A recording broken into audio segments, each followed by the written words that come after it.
final do exército de Deus, o Arcanjo Supremo, que tem uma das patentes mais altas entre a criação divina.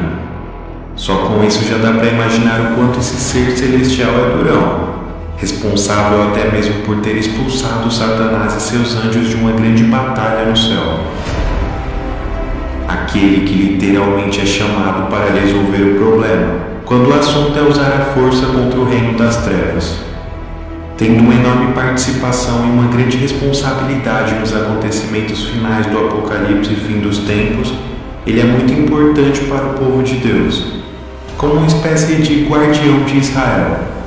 Conheça agora as suas origens e tudo o que a Bíblia diz ao seu respeito. Miguel significa uma indagação. Quem é como Deus?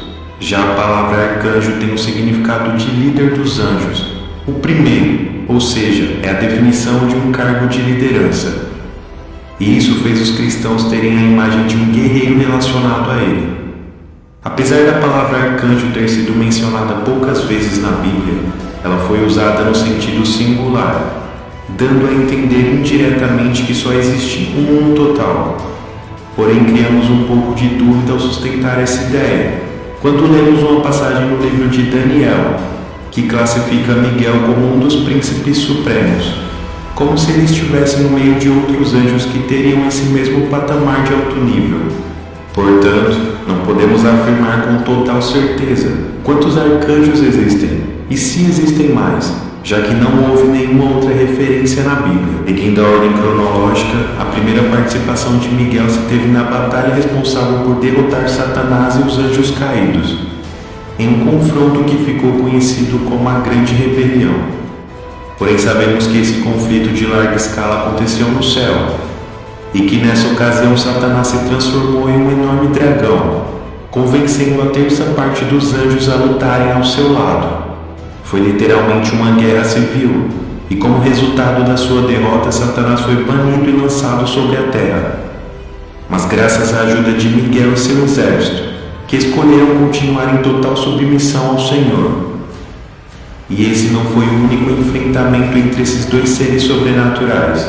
Também houve um segundo conflito no qual temos conhecimento, registrado no livro de Judas, que nos conta que após o falecimento de Moisés, Miguel e Satanás entraram em um conflito, disputando o corpo do profeta. Satanás queria tomá-lo, e Miguel repreendeu com a autoridade do nome de Deus. 536 a.C., um dos profetas maiores chamado Daniel recebeu uma visão de Deus sobre acontecimentos futuros repletos de guerras e tempos de dificuldade que estavam por vir. E isso fez ele entrar em um jejum contínuo de 21 dias consecutivos, suplicando e orando muito para Deus, até que um anjo do Senhor apareceu para responder às suas orações, dizendo que não tinham conseguido chegar antes, porque o príncipe da Pérsia, que era um agente de Satanás, tinha impedido ele de se aproximar.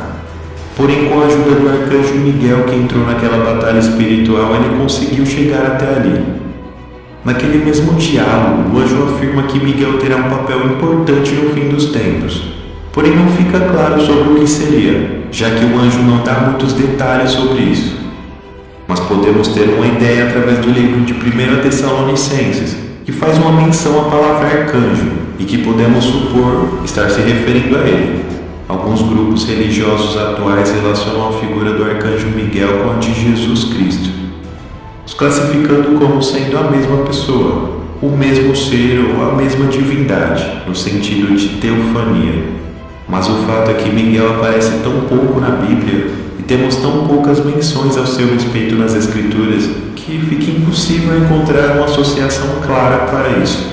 Porém, classificar Jesus no mesmo patamar de um anjo é negar a importância que ele tem como sendo o Deus criador de tudo o que existe.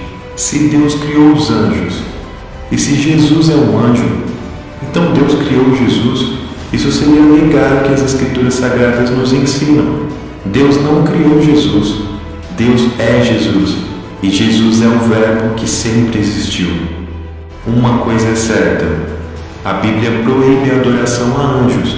Nenhum anjo pode ser adorado, nenhuma criatura pode ser adorada que não seja o próprio Criador.